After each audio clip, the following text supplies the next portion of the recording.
So welcome back. We are seeing the lab creation. So for a high level design, for time saving, I have already made the design over here.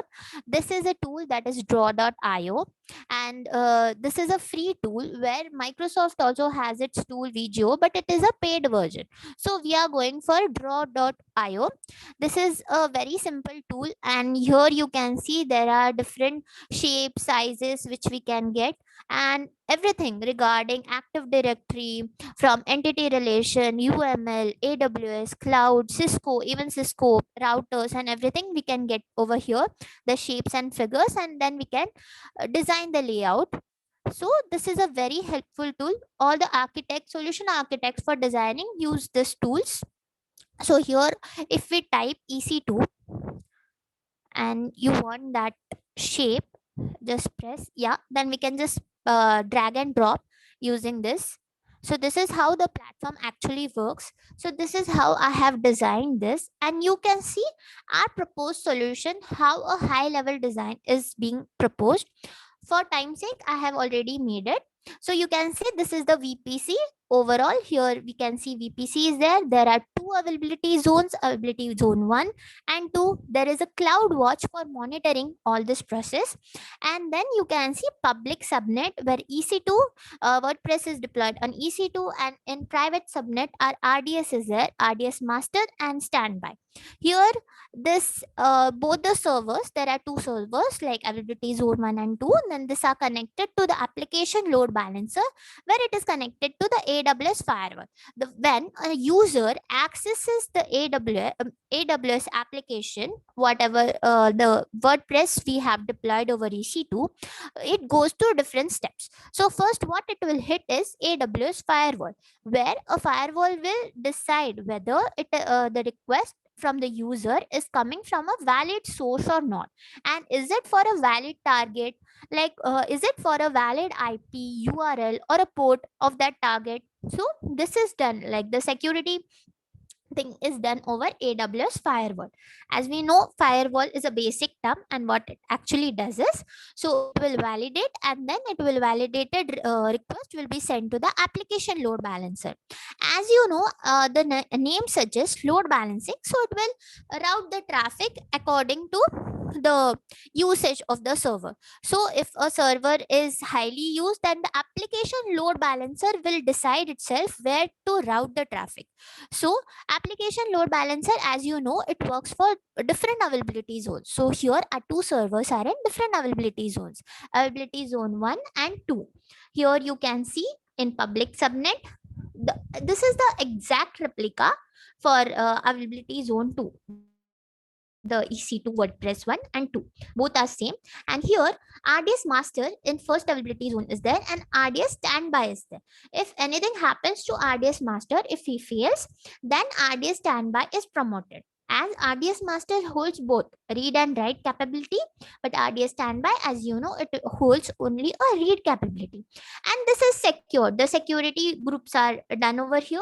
The port is 3306 for RDS to be connected to the EC2, and the application load balancer port for 443 for both the servers. So this is how it actually works. The request will be forwarded upon the application load balancer. He will forward the request, and then this both EC2 WordPress and EC2 WordPress 1 and 2 both are connected to RDS master. This is how our proposed solution is. This is how the WordPress deployment will be done.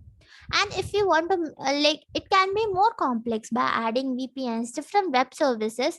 As we are using AWS, we can add different web services, and then it can be a most complex structure. But for the time's sake, and having an easy understanding what proposed solution looks like, this is how it looks. And the main characteristics, like main characters, that is the availability zone for providing high availability, application load balancer for having a load balanced, like to route the traffic well, and this is how the RDS connections are to be done. Okay, so This is how a high level design works. And what about cost estimation? So every platform has its own cost estimation. So now I'm taking you to AWS Pricing Calculator. This is how the real cost estimation is done. So you will get an estimate of the cost for your architecture solutions. So here we go for create estimate, and whatever the services we are going to use from AWS platform, we will select here. Let's say EC2. So now you can see EC2. We'll configure it and we'll come to know how much we are going to spend on the service. So this is the region. We have been selected the region, the EC2 instance specifications, like we are what operating system we are going to use. It is Linux. Then next is how much vCPUs, what is the instance type. So T4G.X large is selected, and the quantity as in the proposed solution. As in the high level diagram, I had showed you two servers. So let's go for quantity of two.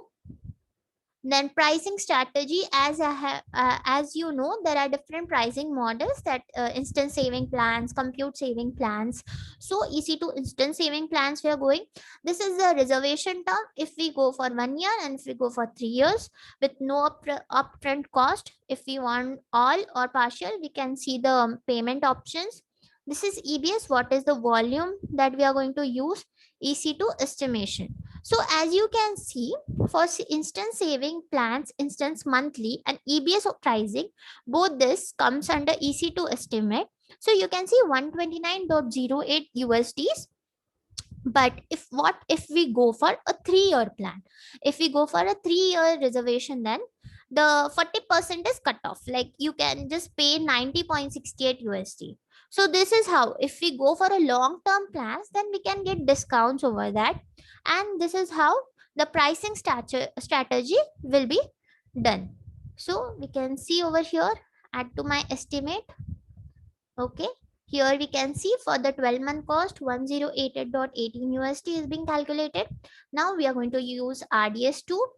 So like for different services, you can just select. Now RDS for MySQL we are going to use.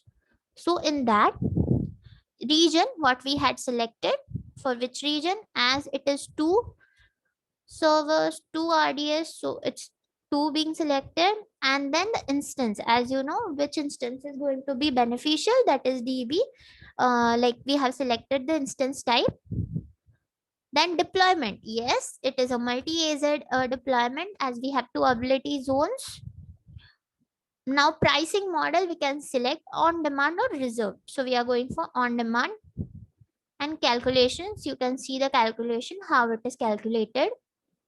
And then if we click here, this is the storage, backup storage you can explore. And then you can see RDS cost. So add to my estimate. So this is how the actual RDS, now two services are being selected. You can see RDS and EC2. And this is how the cost estimation is done. So this is how your proposed solution is done, and how the HLD and cost estimation we have seen. So let's stop here.